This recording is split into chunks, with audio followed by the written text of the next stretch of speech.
that's the reasons why we definitely will bring you to Indonesia. Yes. And for the first time ever, right now, it's not just InspiraFest or Day to Grow, but now it's InspiraFest Day to Grow in Indonesia.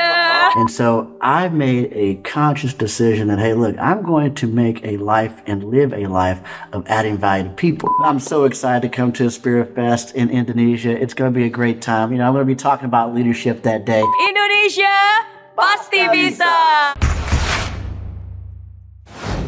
Hi friends, senang banget hari ini so special. We are right now in Orlando.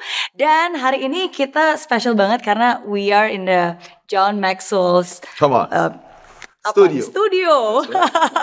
Iya, dan bahkan John Maxwell duduk di sini sesungguhnya ya. That's right. Wow, oke. Jadi kenapa kita lagi ada di Orlando? Karena we are bringing John Maxwell and also Maxwell Leadership to Indonesia. And di sebelah saya ini udah ada President of John Maxwell Indonesia, David. Yay. Seru banget ya. Yap.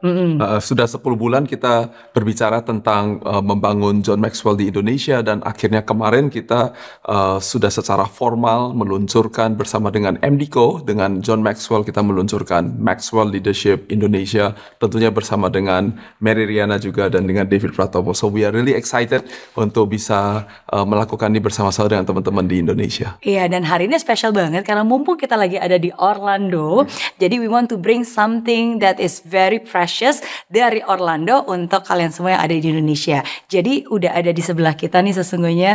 He's a very very excellent friends of ours. He's none other than Chris Robinson. Come on, man. Yay! Oh my goodness. Well, thank you so much for having me here today. I know you understand everything that we just said. Everything. Okay, I'll introduce you first to our friend in Indonesia. So basically, Chris Robinson is an international speaker, he's a business coach, and he's an executive vice president of Maxwell Leadership. That's right. Yeah. And he's our friend. Yes. Yeah. Most importantly. And as we're doing this, today is actually his 17th birthday. So happy birthday to you. Yeah, happy birthday. Well, hey, I just first and foremost want to say thank you. You know, I've had the privilege of getting to know you two over the past couple months, and you know, getting around John Maxwell is not easy. You know, I've had the privilege of being around him for the last 14 years and serving as the vice president of Maxwell Leadership for the past 4 years, and there's a lot of people that come into John's world, and he's very highly intentional about who he allows to come in to represent him. And when he introduced us to you two, and when I had the chance to sit down with you at dinner and to get to know your heart, it's a heart of valuing people. It's a heart of adding value to people. It's a heart of wanting to make people better. And I knew after that moment, these are our people. These are our people. You carry the Maxwell DNA. And so I am so excited to be coming from the other side of the planet to go to Indonesia. Welcome to Indonesia. Come on. And spreading just servant leadership in the country of Indonesia, serving the people of Indonesia. I can't wait for the impact that we're going to have together. Yes. Thank you. Yeah. That's right. Yes. That's right. It's right back at you guys. Like I am obviously, we all read John Maxwell's book.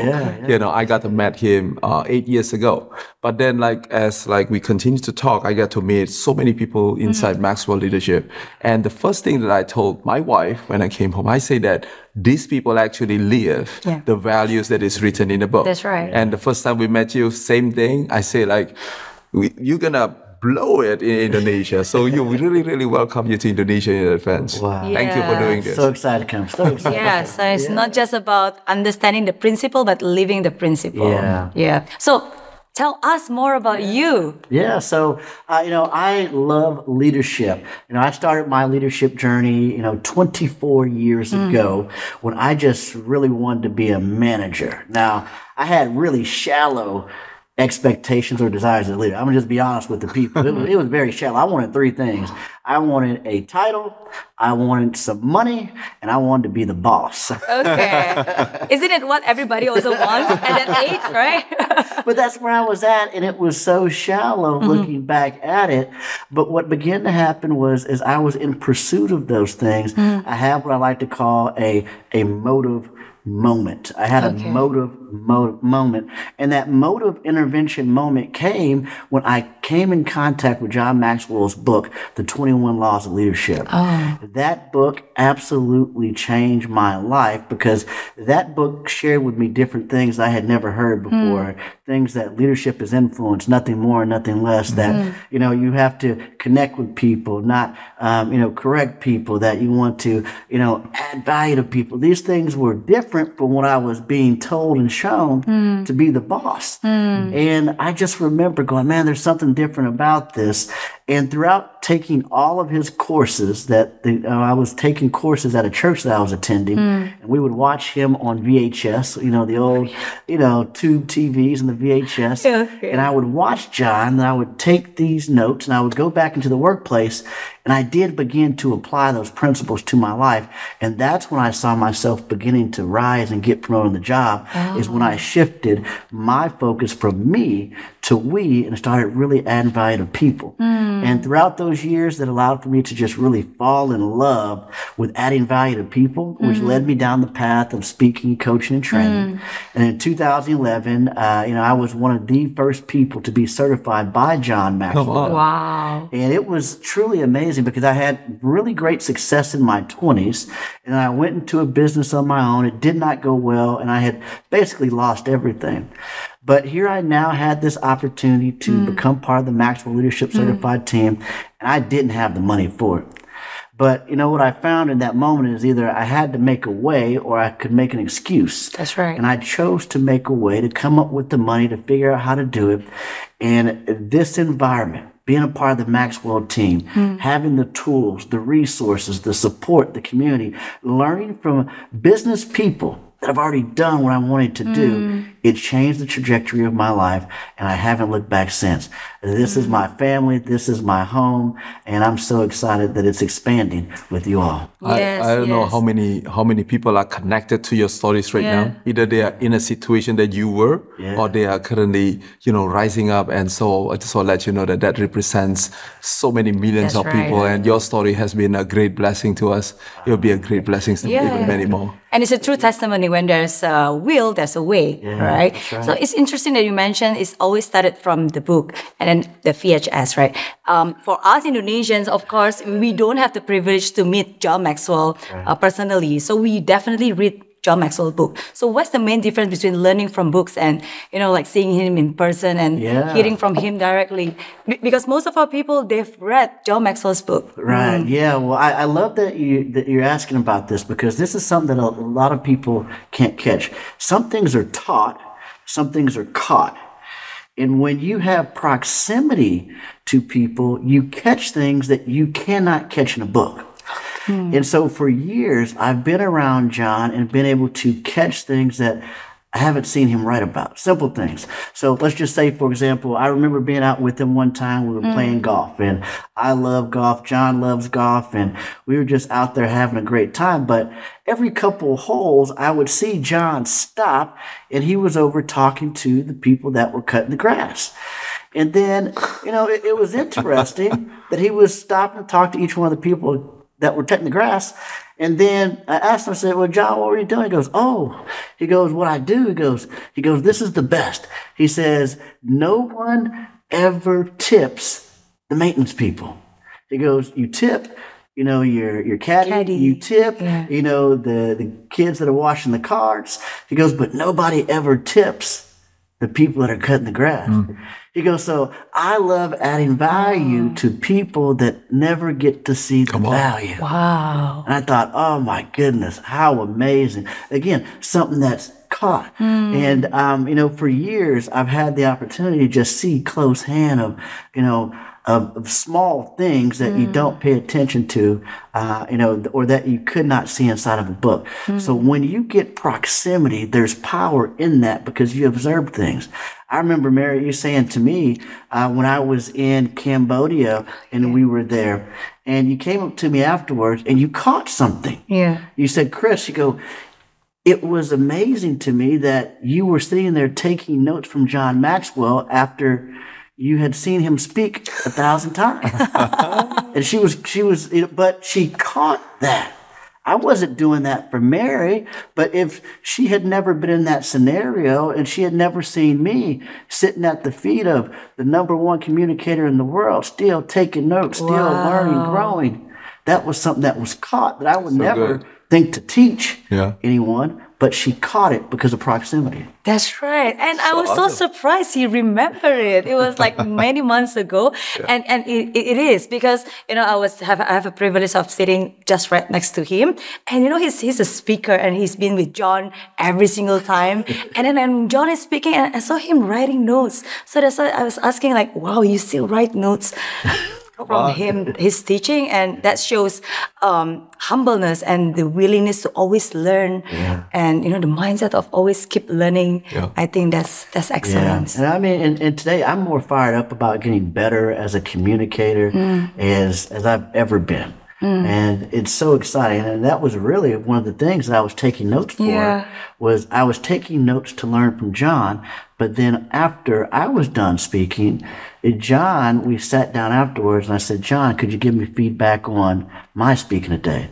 And John began to give me, you know, 1 thing, 2 things, 3 things, 10 things, 20 things that I could fix. You know, but the thing is that we're just such rapid learners, and we love learning, we love growing, and that's the environment that we're in. We're going to live until we die. We're going to learn until we die. Every single day we're going to pursue it. That's right. And that's what he always says. You know, you don't make learning as a destination, you make learning as the lifestyle. The lifestyle. There you go. There you go. That's right. Okay. So, I mean, like you have the privilege of being with John for many, many years. So what is the most principle that's always stick with you that change your perspective, especially in your leadership? Well, gosh, there's so many different things that John has done to shape me. I met #1 thing. So really, you know, I'm going to be doing a talk here tomorrow, and I'll share with you the 3 things that I've dedicated my life to over time. You know, the first thing that really shifted me and that I decided to do is going to dedicate my life to adding value to people. And the joy and the fulfillment that you get of adding value to people's life will significantly pay you and fulfill you more than anything. And so I made a conscious decision that, hey, look, I'm going to make a life and live a life of adding value to people. The second dedication to life that I made was that I'm going to not only add value to people, but how they like to have value added to them. And what that does is that has you thinking every day, who and how can I add value? Because you have to get specific and intentional about adding value to people. So you got to put a face to it. Say, hey, who am I going to add value today? How am I going to add value today? And when you do that, you begin to connect with people in a level that you never have before. And then the third thing that I committed to do and dedicate my life to was to learn and apply the principles.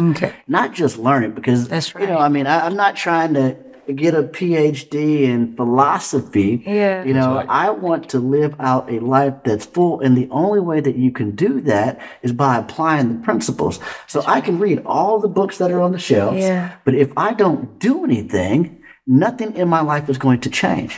And so there's a real simple philosophy that I always teach. It's 2 parts. It's learn a little bit and do a little bit. And if you can do that consistently, day in and day out, you're going to grow, you're going to learn, life is going to get better. This is so good because, you know, what happened, like yesterday I say that, you know, in the last 5 months, I wrote that 2 books. I'm writing my 3rd book. And it all because 8 years ago when I met John, his message to me, he says, David, you just need to do one thing. I do one thing every day. From Monday to Sunday, every day I write a book. You know, on my birthday, I write a book. On my wife's birthday, I write a book. On my anniversary, I write a book, and so on and so on and so on. You know, so 5 months ago, I started to do that. But here's the thing. When I see him again recently, he said, David, now I need you to do one thing because writing a book has never been the goal of my life.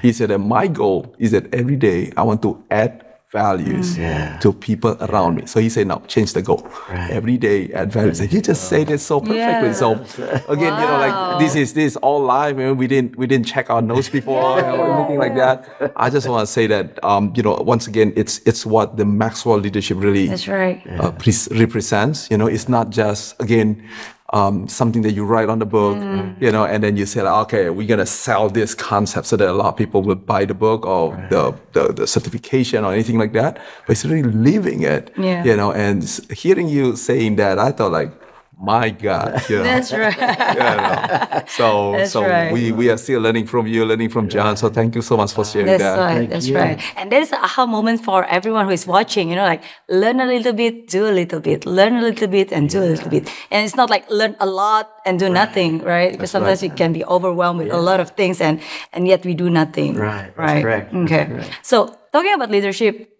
is a journey. I mean, we all believe leadership is a journey. It's a journey filled with challenges and setbacks. So tell me your most difficult moment in your career that you almost give up, and how do you overcome it? Yeah, I think about the most difficult day. I call it my $12 moment. $12 moment. $12 moment. Okay. It was in that moment on this planet, on the entire planet, I had $12 to my name. You see, I had transitioned. I did really well throughout my 20s, and I transitioned to doing my own business. And, after almost a year, that business was done, and I was trying to transition into speaking and coaching, and I was just getting started. I had finally got a client, and things were going well, but that client was about 80% of my income. Partnership broke up, and when that partnership broke up, of course, they let me go. And I was so focused on paying for debt that I wasn't saving any money. And so on that given day, I had $12. Now, I had a choice at that moment because I had 3 kids at the time. I've got 6 kids. I've got 6 kids. I've got triplets, I've got twins, and I've got a single. Okay? I only had 3 at the time. Okay, we'll talk about them kids. All right. But I had 3 kids, and it was one of those moments where I've got to make this choice. Do I continue to pursue a dream that on the surface isn't working, or do I go just do something to get by, and try to build this part-time on the side? And I remember sitting in my driveway that day. I was sitting at home, and I took the entire day, and I just sat there, and I read books all day long, and I began to write out a vision of my future. I began to write out about speaking all around the world, which you all are helping me do. I began to write a vision of adding value to people. I began to write a vision of financial freedom. I began to write a vision of my family being satisfied and fulfilled as a result of the work that I did. And I locked in an image of what I wanted in life that day. And what I decided to do was to hold on to that image and to hold on to that dream. And so instead of going and giving 40 hours of my life just to get by, I said, I'm going to spend the next 40 hours trying to figure out how to just get by. And so instead of going out and doing the external thing, I focused on the internal thing and got bigger on the inside than I was on the outside. Come on. Yeah. That is so good. Wow. But what keeps you hopeful? Because I believe it's not easy. It's not easy for a single man to be able to live with just $12 in a bank. And you're not single, you have kids. Right.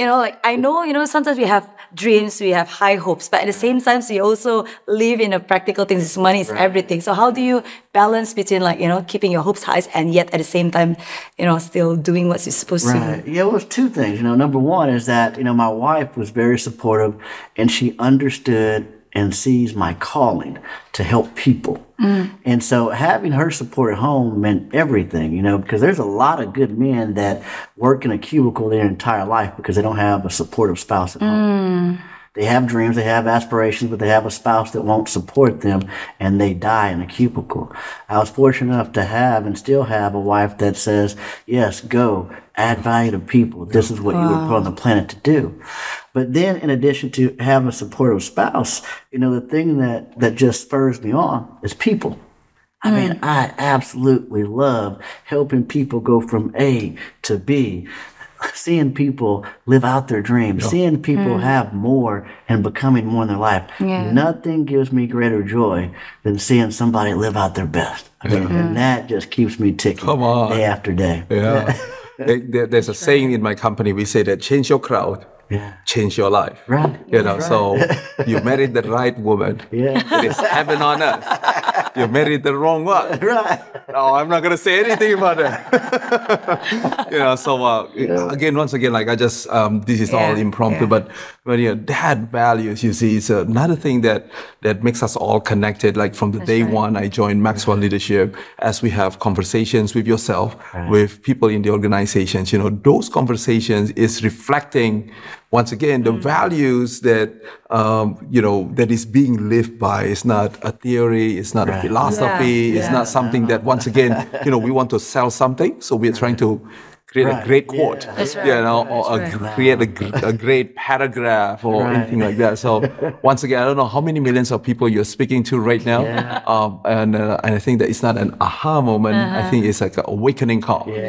So thank you so much for sharing that story. That's right, and I'm glad that you bring this up, because as we bring you and John and the Maxwell leadership team to Indonesia, you see, in Indonesia, we value family at our top priority. I mean, in Indonesia's, I think family is very, very important, and it's not easy for us or for people in leadership, because as the leadership grow, we have responsibility, and yet we have to balance between the family and our roles. So what is your advice, and how do you balance between the two? It's very simple. I mean, I made a very serious commitment that I was going to build my business around my family, not my family around the business. And so what that meant was that there were going to be opportunities that I was not going to take because of my family. So having triplets to start out, it takes both of us in order to, raise those kids. And I didn't want to leave my wife at home with them being young and me being on the road, at the tune that I'm at now. They're older now, and they're in high school and things of that nature. So I've got a little bit more flexibility, but I wasn't going to do that. So I made a commitment that, hey, I'm going to speak once or twice per month, and I'm only going to be on the road. And when I do go, I'm going to go and I'm going to get back. And so I made that commitment. Even still to this day, I turn down thousands, tens of thousands of dollars in order to be at a Little League baseball game. Because how many of those am I going to be able to see in my life? To go to a track meet, to go to an academic award. There's a small window of time, and there's only so many of those interactions that I'm going to be able to have. And I'm going to choose that, 99.9% of the time over doing it. And so what's happened as a result of that, because I put the family first and said, hey, I'm going to build the business around that, I don't chase the money chases me. Come on. And so the opportunities chase me. But again, it comes down to the motive. And if you have the right motive, everything else will follow. That's right. It's either you think that the money is a bird that you need to catch, or the money is a tree that you can plant. You plant it, the fruit will come, the money will eventually come. You try to chase the bird, you're going to chase it all your life. That's right. This is so good. This is so good. That's right. And success does not come in a day, but in the daily things that will shape you, right? So tell me, what is your daily routine habit in terms of to build your leadership muscle? Yeah, it depends on the day. I know the answer to that. I dress good all day long. I mean, these people's, polished, nice looking guy. Do you always dress like that? For events. But I love clothes. I love shoes. I love, I like to look good. So it's more often than not. But, a daily routine looks different on a day. So what I do is I look at the basic things I have to do every single day. But I think the mistake that a lot of people make when they're trying to figure out how to balance things or what's the routine look like, I treat every day differently. So I don't try to set up a routine of, on Monday at 7 a.m. I'm going to do this. On Tuesday, 7 a.m. I'm going to do this. And then, because what happens is Monday is different than Tuesday. Tuesday is different than Wednesday. Wednesday. So treat each day different, but know what you have to get done in that day. And so on a typical day where I'm not at an event like this, every single day I read. There's not a day that goes by that I don't read, because it's just a requirement of what we do. We cannot give what we do not have. And so that's a part of my day. Every single day I'm listening to something or someone. You know, what we listen to determines our thoughts determine our feelings determine our actions determine our results. But it all starts with what we're listening to that's going to create those thoughts. And so every single day I'm listening to something. Every single day I'm connecting with people. So I ask myself, what do I need to read today? What do I need to listen to today? Who do I need to call today? Now, I'm very, very specific about that call schedule. And if a person's not on my calendar, I do not answer the phone. So I do not pick up the phone if you're not on my calendar. But then what I'll do is there will be a specific time of day where I'll call back people that called me that day, because we've all done it before, where you get that phone call, you think this is gonna be 2 minutes, and then an hour's gone. You know, and they unintentionally subtract from your day, and you get off track and you get behind. So every single day I need to know, who is on my schedule to call today? Then it's, what do I need to do? What are the things that I need to do as a leader today that nobody else can do for me? And then the last thing I'm looking for is, what am I looking for today? What am I looking for today? Whether that be opportunity, whether that be, you know, because if you don't have a vision for the day, if you don't have a vision of what you're looking for today, you know, you cannot tell an opportunity from a distraction. And so we've got to be crystal clear on that. So those are the questions that really shape my day and how I attack it. But every single day is treated differently. That is so good. Thank you for sharing. I'm going to apply some of that things. Not going to answer any calls that's not scheduled. You can just turn off the phone. I remember the best part is I remember sharing that with an audience one time. My mom was in the crowd for the first time. And she goes, "That's Now true. I know. He doesn't answer my phone." I was like, "Mom, I love you." But she's like, "He doesn't answer." She's like, "He's not lying." I mean, it's so heartwarming that, you know, we really connect. And I think the reasons why we connect, because we share similar principles in life, values, and as well as purpose. You know, we are here to serve people. That's the reasons why after 16 years staying in Singapore, I came back to Indonesia. And there's also the reasons why after how many 13 years. 13 years in New York, he came back to Indonesia because we want to add value to more people in Indonesia. And in Indonesia, we call this InspiraFest. It's actually our mega event whereby you know, people can learn and connect. They can actually learn from various great leaders in Indonesia.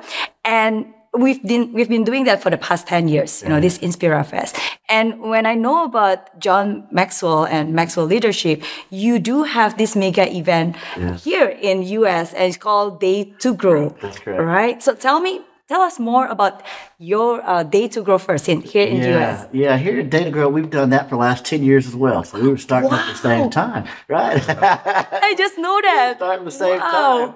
And so we use our Day to Grow as a way to reach the masses, to allow them into our space, because typically it's attached to our certification program that we have, where we equip and train people that want to speak, coach, and train. But then we have a day that's just for everyone to be able to come in, because we do believe that everyone has to work on themselves first before they can add value to anyone else, and that everyone needs and deserves personal growth and development. And so that's what Day to Grow is really all about here, is being able to open up our arms to make it affordable and reachable for anyone to be able to come in the room with us and learn from some of the best speakers on the planet. Okay. And that's the reasons why we definitely will bring you to Indonesia. And for the first time ever right now, it's not just InspiraFest or Day to Grow, but now it's InspiraFest Day to Grow in Indonesia. So excited. We are so excited. All right. So tell us more. Like, what are you going to share, and what do you think they will expect to learn from the John's principles and from yourself. Yeah, I'm so excited to come to InspiraFest in Indonesia. It's going to be a great time. I'm going to be talking about leadership that day. I shared with you briefly a couple different things I did that I dedicated my life to that really added value to me. But I want to take you on a journey with me to show you that evolution of how I went from a person that had aspirations of just a title and some money to now making an impact all around the world. I want to encourage you that day. I want to give you some real life stories where I'm completely vulnerable with you to share with you $12 moments. I'm not there to be on a pedestal. I want you to know I'm just like you, an individual with a dream. An individual that has a calling, just like you, that wants to add value to people. And I'm going to talk to you about some practical ways that you can apply that in your life so that we can help you go from where you are to where you want to be. It's going to be a great time. Definitely. Yeah. You can't wait. Yes.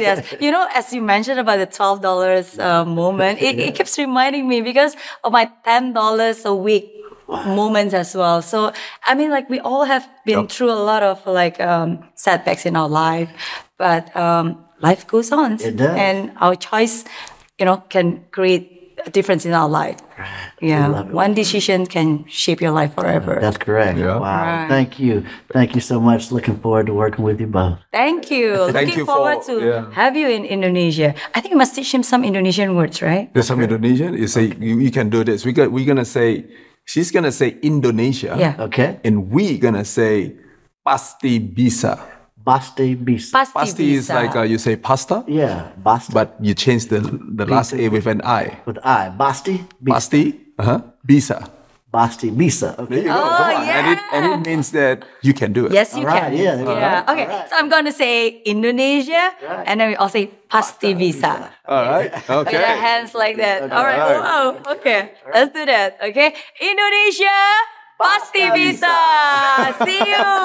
See you in InspiraFest Day to Grow. Just register here in this website and make sure we'll be there to see you. Bye. Hi, John Maxwell here. I'm so excited about InspiraFest Day to Grow.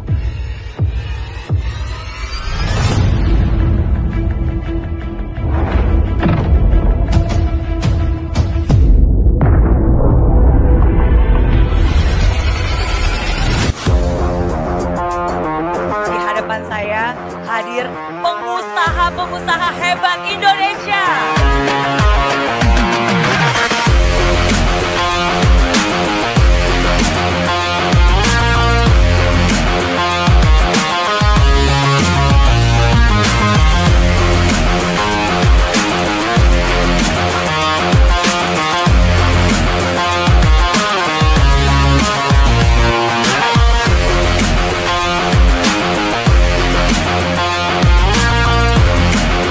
That's coming this November in your beautiful country. Trust me, you do not want to miss it. This is going to be incredible. I look forward to seeing you live in Indonesia for InspiraFest Day to Grow.